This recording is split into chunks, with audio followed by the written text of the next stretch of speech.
बिस्मिल्लाहिर्रहमानिर्रहीम अस्सलाम वालेकुम डियर स्टूडेंट। आज हम जो कॉन्ट्रैक्ट अकाउंट है एडवांस अकाउंटिंग का चैप्टर नंबर 9 है उसकी एक्सरसाइज नंबर 14 करने जा रहे हैं जी। BCom 2 की क्लास है, एडवांस अकाउंटिंग की बुक है सुहेल अफजल और MRF चौधरी साहब की।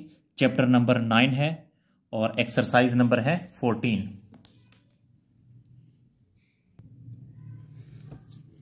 इसमें कहता है एक्सरसाइज नंबर 14 में 3 contracts commenced on 1 January, 1 July and 1 October 2017। जी 3 कॉन्ट्रैक्ट हैं। पहला कॉन्ट्रैक्ट जो है वो 1 जनवरी को शुरू हुआ है, दूसरा कॉन्ट्रैक्ट 1 जुलाई को शुरू हुआ है और तीसरा जो कॉन्ट्रैक्ट है वो 1 अक्टूबर को शुरू हुआ है।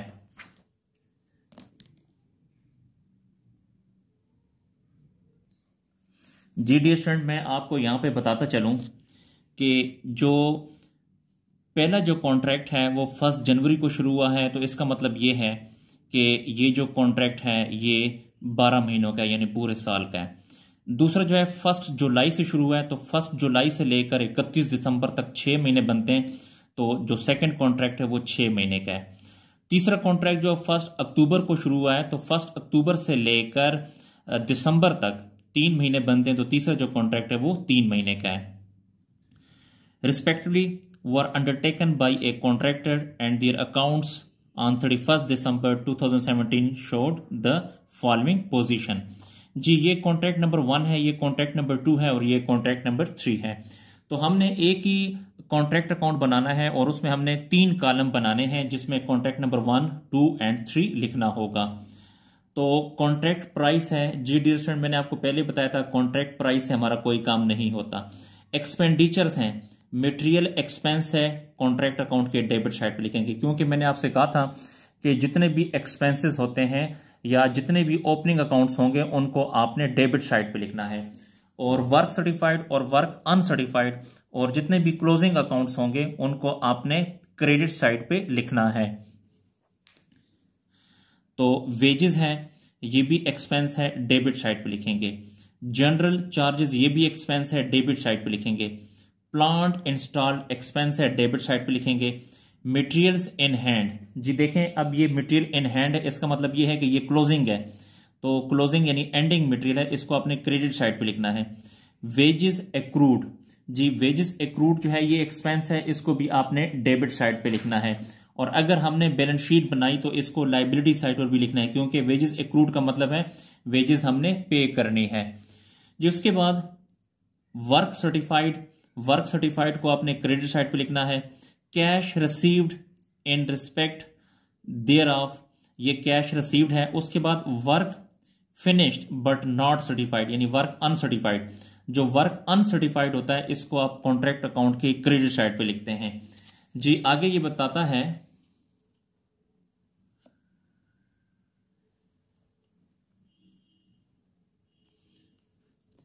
The plant was installed on the date of commencement of each contract. Depreciation therein is to be taken at 10% premium. जो रेट ऑफ डिप्रिसिएशन है वो 10% है। प्रिपेयर द कॉन्ट्रैक्ट अकाउंट, हमने कॉन्ट्रैक्ट अकाउंट बनाना है इन टेबुलर फॉर्म में, and show how they would appear in the balance sheet as on 31 December 2017, और इसमें हमने बैलेंस शीट भी बनानी है।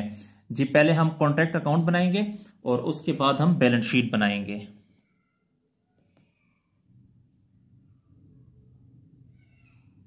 तो सॉल्यूशन की तरफ आते हैं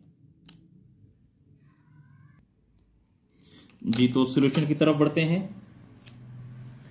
ये कॉन्ट्रैक्ट अकाउंट है, एक्सरसाइज नंबर है 14, यहां पे लिखना है डिस्क्रिप्शन, और ये कॉन्ट्रैक्ट नंबर 1, 2 एंड 3, इधर भी डिस्क्रिप्शन कॉन्ट्रैक्ट नंबर 1, 2 एंड 3।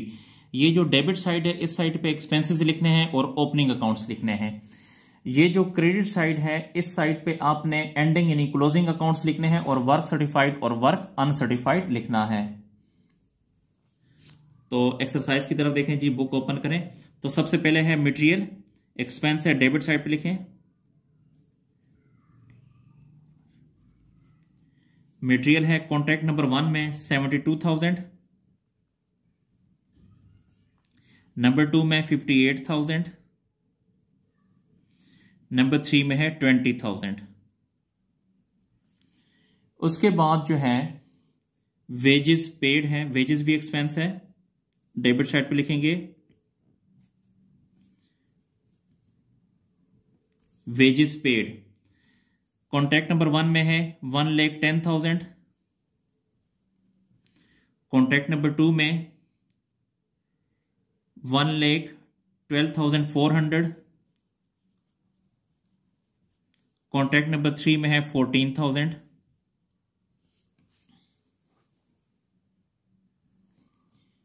उसके बाद नेक्स्ट एक्सपेंस है जनरल चार्जेस, एक्सपेंस है डेबिट साइड पे लिखेंगे जनरल चार्जेस। कॉन्ट्रैक्ट नंबर 1 में है 4,000, नंबर 2 में है 2,800 और नंबर 3 में है 1,000। जी आप बुक अपने सामने रखें और बुक से क्वेश्चन को भी देखते रहें और साथ साथ ये सॉल्यूशन की तरफ भी देखते रहें। उसके बाद जो नेक्स्ट एक्सपेंस है वो प्लांट का है, तो इसको भी डेबिट साइड पे लिखेंगे। कॉन्ट्रैक्ट नंबर 1 में है 20,000, तो 1 में लिखें 20,000। कॉन्ट्रैक्ट नंबर 2 में एक्सपेंस है 16,000 और नंबर 3 में है 12,000। उसके बाद वेजेस एक्रूड हैं, ये भी एक्सपेंस है, वेजेस एक्रूड। कॉन्ट्रैक्ट नंबर 1 में है 4,000, कॉन्ट्रैक्ट नंबर 2 में भी 4,000 है और कॉन्ट्रैक्ट नंबर 3 में है 1,800। जी डियर स्टूडेंट, मैं आपको बताता चलूं कि जब हम बैलेंस शीट बनाएंगे तो वेजेस एक्रूड को लायबिलिटी साइड पर भी आपने लिखना है। उसके बाद अब क्रेडिट साइड पर अगर आप आए तो क्रेडिट साइड पे जो मटेरियल इन हैंड, ये क्लोजिंग मटेरियल है, इसको क्रेडिट साइड पे लिखें।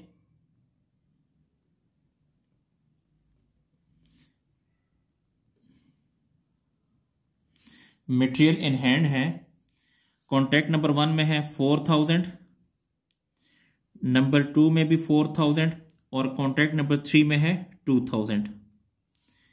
इसके बाद जो वर्क सर्टिफाइड है, वर्क सर्टिफाइड, डब्ल्यू का मतलब है वर्क और ये सर्टिफाइड। कॉन्ट्रैक्ट नंबर 1 में है 2 लाख,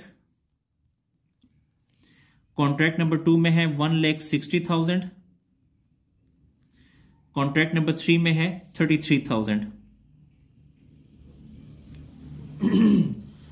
उसके बाद जो वर्क अनसर्टिफाइड है, इसको भी क्रेडिट साइड पे लिखना है, वर्क अनसर्टिफाइड।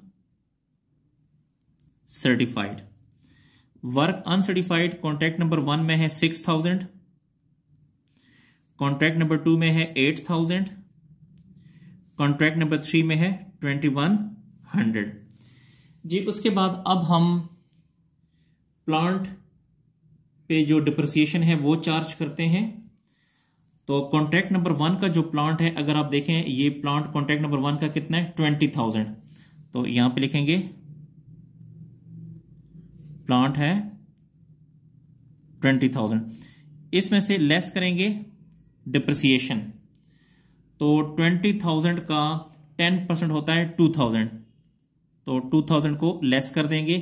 तो 20,000 में से 2,000 को अगर आप माइनस करेंगे तो ये आ जाएगा 18,000। ये आपका क्लोजिंग प्लांट है। उसके बाद जो कॉन्ट्रैक्ट नंबर 2 का जो प्लांट है वो है 16,000, तो यहां पे लिखें दोबारा कॉन्ट्रैक्ट नंबर 2 का प्लांट है 16,000, इसमें से लेस करें डिप्रिसिएशन, तो 16,000 का 10%, लेकिन ये 6 माह का, तो ये आ जाएगा 800। तो 16,000 में से अगर 800 को आप माइनस करेंगे तो ये आ जाएगा 15,000 एंड 200। जी ये जो 16,000 है, 16,000 का 10% रेट ऑफ डिप्रिसिएशन है और उसका 6%, सॉरी 6 महीने का, तो 6/12 लिखना है, तो उससे 800 आ जाएगा। तो 16,000 में से 800 को माइनस करें तो 15,200 आता है। जी उसके बाद जो प्लांट नंबर 3 है तीसरे कॉन्ट्रैक्ट का, वो 12,000 है। तो दोबारा यहाँ पे लिखें प्लांट जो है वो 12,000 लेस डिप्रिसिएशन। तो देखिए 12,000 का 10%, लेकिन 3 माह का, तो 3/12 हो जाएगा। जी मैंने आपसे ये कहा था कि जितनी टाइम पीरियड होता है उससे आपने मल्टीप्लाई करना है, क्योंकि जो पहला कॉन्ट्रैक्ट था वो 12 महीनों का है, दूसरा कॉन्ट्रैक्ट 6 महीने का है, तीसरा कॉन्ट्रैक्ट जो है वो 3 महीने का है। तो 2,000 को, सॉरी 12,000 को, 12,000 का 10% 1200 आएगा, तो 1200 को 3 से ज़रब दे के 12 पे अगर आप डिवाइड करेंगे तो 300 आएगा। तो 12,000 में से 300 को अगर आप माइनस करें तो तीसरे कॉन्ट्रैक्ट में आ जाएगा 11,700। 11,700। जी अब हम इसका टोटलिंग करते हैं।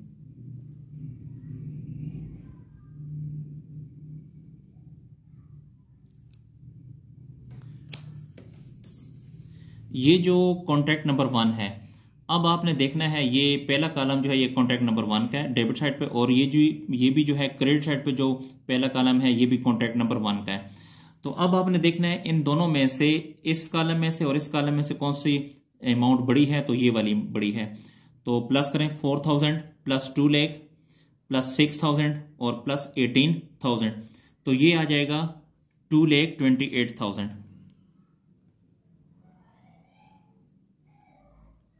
2,28,000 इधर भी लिखेंगे और इधर भी लिखेंगे, 2,28,000। 2,28,000 में से आपने माइनस करना है 72,000, फिर माइनस करेंगे 1,10,000, फिर माइनस करेंगे 4,000, फिर माइनस करना है 20,000, फिर माइनस करेंगे 4,000, तो बाकी बच जाएगा 18,000। इसे आपने प्रॉफिट कहना है, प्रॉफिट। जी दोबारा सुने, पहले कॉलम को हमने ऐड किया तो इससे 2,28,000 आ गया। 2,28,000 को इस साइड पर भी लिखेंगे, इस साइड पर भी लिखेंगे। 2,28,000 में से ये सारी अमाउंट माइनस करेंगे तो बाकी 18,000 बच जाएगा, ये आपका प्रॉफिट है। जी अब जो है हम सेकंड कॉलम का टोटल करते हैं। ये जो सेकंड कॉलम है इसमें डियर स्टूडेंट अगर आप देखें, ये जो सेकंड कॉलम और ये जो सेकंड कॉलम है, इन दोनों में से ये वाली साइड बड़ी है। तो जमा करें 58,000 जमा 1,12,400 जमा 2,800 जमा 1,600 और जमा 4,000, तो ये बनता है 1,93,200। 1,93,200 इधर भी लिखें, 1,93,200। 1,93,200 में से माइनस करें 4,000, फिर माइनस 1,60,000, फिर माइनस करेंगे 8,000 और फिर माइनस करेंगे 15,200, तो बाकी अमाउंट बच जाएगी 6,000। यहां पे लिखेंगे 6,000, इसे आपने लॉस कहना है। उसके बाद डियर स्टूडेंट ये जो तीसरा कॉलम है, आपने देखना है कि ये वाली साइड बड़ी है कि ये वाली साइड बड़ी है। तो डियर स्टूडेंट ये जो तीसरा कॉलम है, ये अगर आप चेक करें तो ये दोनों साइड आपस में इक्वल हैं। तो इनको अगर हम जमा करें, देखें 20,000 जमा 14,000 जमा 1,000 जमा 12,000 और जमा 1,800, तो ये बनता है 48,800। 48,800 इधर भी अगर आप देखें जमा करें 2,000 जमा 33,000 जमा 2,100 और जमा 11,700, तो ये भी बनता है 48,800। 48,800। ये जो तीसरा कॉलम है इसकी दोनों साइड आपस में इक्वल है, तो इसका बैलेंस यानी कहीं पर भी नहीं लिखना। उसके बाद ये जो दूसरा कॉलम है इसमें देखें ये लॉस आ गया 6,000, तो लॉस को भी हम सिर्फ यहीं तक लिखते हैं, उसके बाद सेकंड पोर्शन में नहीं लिखते। लेकिन ये जो तीसरा कॉलम है, ये जो पहला कॉलम है, इस पहले कॉलम में देखें बैलेंस इस साइड पर आ गया 1,800, तो इसका मतलब ये है कि जो पहला कॉलम है इसमें 1,800 रुपए आपको प्रॉफिट हुआ है। तो इसको अब सेकंड पोर्शन में भी लेकर जाएंगे।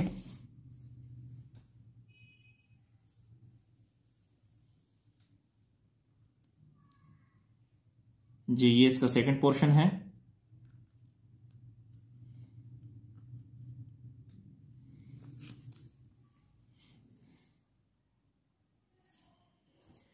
तो ये जो 1800 है, देखें ये फर्स्ट कॉन्ट्रैक्ट में है, तो इसको भी आपने इस फर्स्ट कॉन्ट्रैक्ट में ही यहां पे लिखना है। तो यहां पे लिखें प्रॉफिट, पहले ये पहले कॉलम में लिखा था तो इसी को पहले कॉलम में यहां पर भी लिखना है 18,000।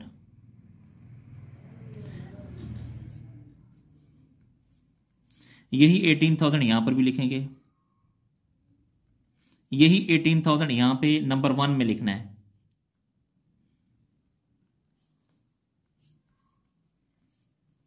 यही 18,000 जो है आपने यहां पर भी लिखना है।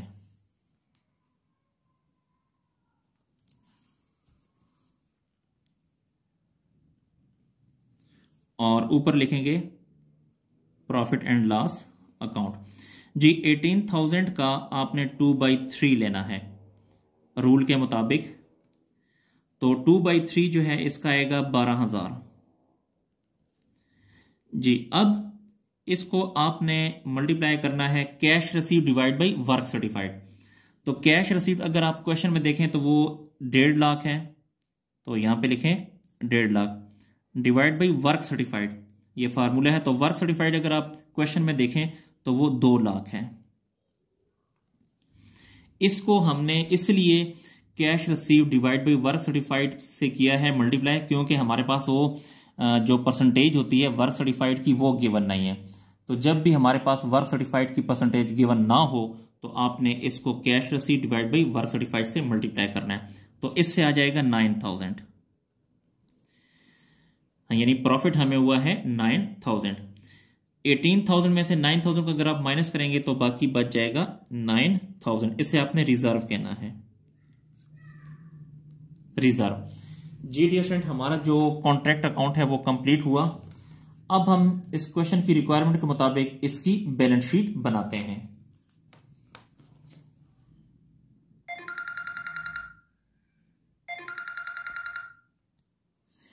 जी अब हम बैलेंस शीट बनाने जा रहे हैं। तो ये बैलेंस शीट है, इस साइड पे लायबिलिटीज लिखेंगे और इस साइड पे एसेट्स लिखेंगे। तो लायबिलिटी साइड पे हमें जो प्रॉफिट हुआ है वो 9,000 है, तो यहां पे लिखें प्रॉफिट है 9,000। ये जो कॉन्ट्रैक्ट नंबर 1 से हमें प्रॉफिट हुआ है वो 9,000। कॉन्ट्रैक्ट नंबर 2 में हमें जो लॉस हुआ है वो 6,000, तो लेस करें loss on contract number 2। Contract number 2 से जो हमें लॉस हुआ है वो 6,000 है। तो 9,000 में से 6,000 को आप माइनस करें तो 3,000 आ जाएगा। इसके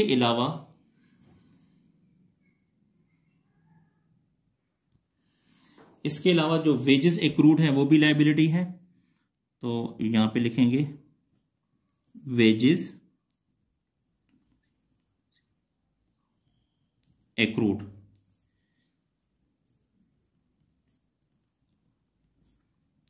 कॉन्ट्रैक्ट नंबर 1 की जो वेजेस एक्रूड है वो 4,000 है, ये भी लायबिलिटी है। इसी तरह कॉन्ट्रैक्ट नंबर 2 की जो वेजेस एक्रूड है वो 4,000 है, ये भी लायबिलिटी है। इसी तरह कॉन्ट्रैक्ट नंबर 3 की जो वेजेस एक्रूड है वो 1,800 है, यहां पे लिखेंगे 1,800। जी अब हम एसेट साइड पे चलते हैं। एसेट साइड में अगर आप देखें तो जो प्लांट है वो हमारे पास 48,000 का है। प्लांट है 48,000 का। ये प्लांट 48,000 का कैसा है ये मैं आपको बताता हूं। देखें जो हमने ये सवाल हल किया है इसमें प्लांट 20,000 प्लस 16,000 और प्लस 12,000, तो ये बनता है 48,000। जी दोबारा बता रहा हूं, प्लांट कॉन्ट्रैक्ट नंबर 1 का हो गया 20,000, कॉन्ट्रैक्ट नंबर 2 का हो गया 16,000, तो ये बन गया 36,000 और उसके बाद फिर 12,000 ये हो गया तो 48,000 हो गया। तो प्लांट हमारे पास है 48,000।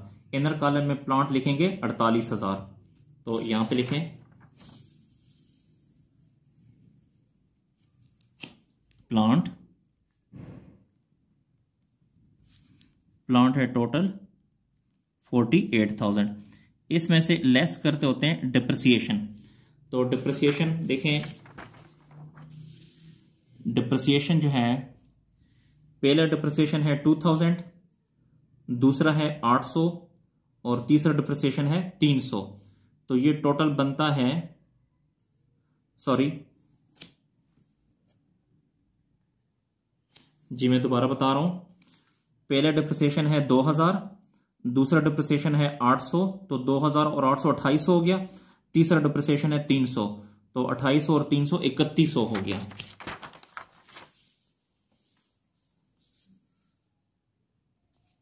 तो लेस डिप्रिसिएशन 3100 माइनस करेंगे यहां से, अब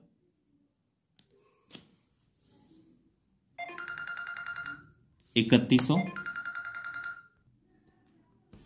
जी। तो 48,000 में से 3100 को माइनस करेंगे तो ये आ जाएगा 44,900 जी। उसके बाद यहां पे आपने लिखना है contract number 1, contract number 1। Contract number 1 का जो वर्क सर्टिफाइड है,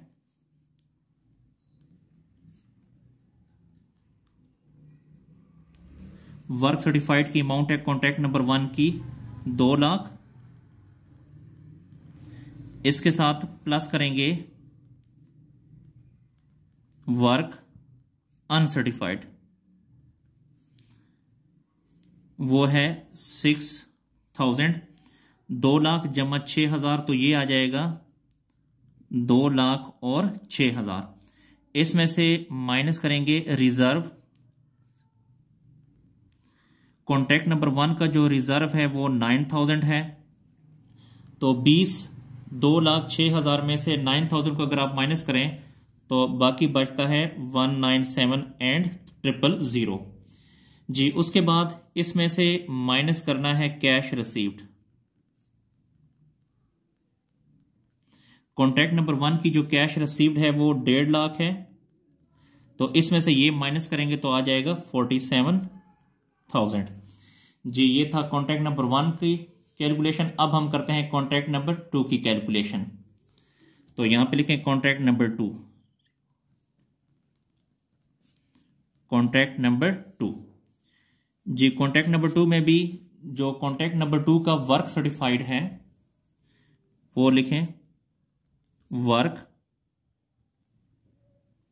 सर्टिफाइड, वो है 1,60,000 कॉन्ट्रैक्ट नंबर 2 का। कॉन्ट्रैक्ट नंबर 2 का जो वर्क अनसर्टिफाइड है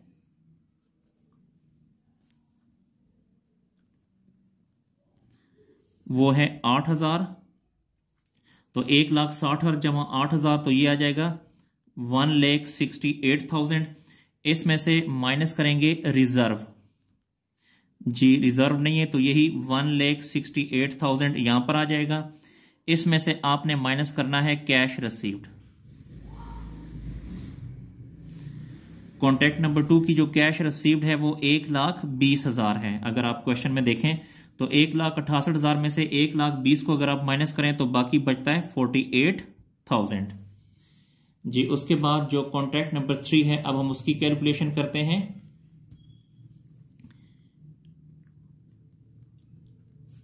कॉन्ट्रैक्ट नंबर 3 जी, जो कॉन्ट्रैक्ट नंबर 3 है इसका वर्क सर्टिफाइड लिखें।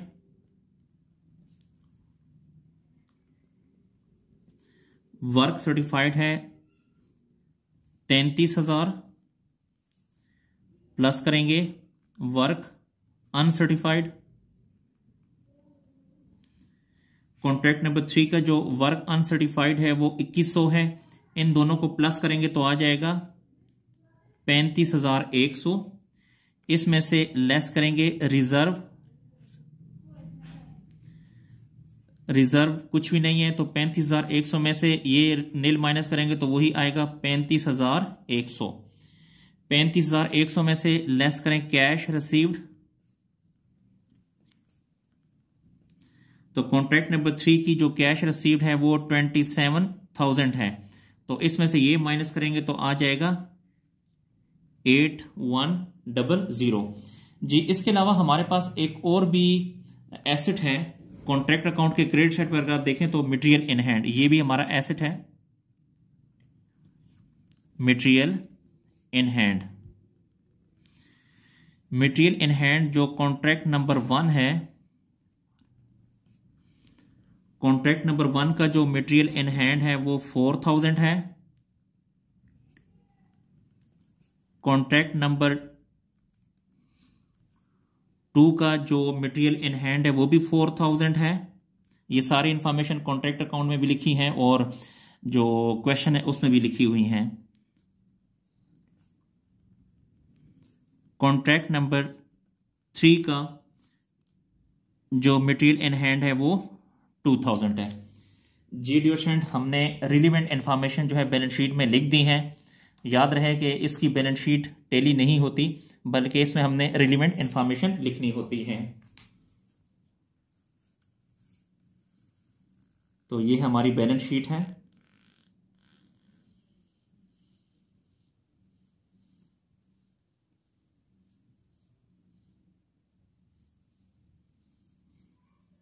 डियर स्टूडेंट, ये अपने पास नोट कर लें, और अगर आपको किसी पॉइंट की समझ नहीं आई तो आप कमेंट सेक्शन में जाकर मुझसे पूछ सकते हैं।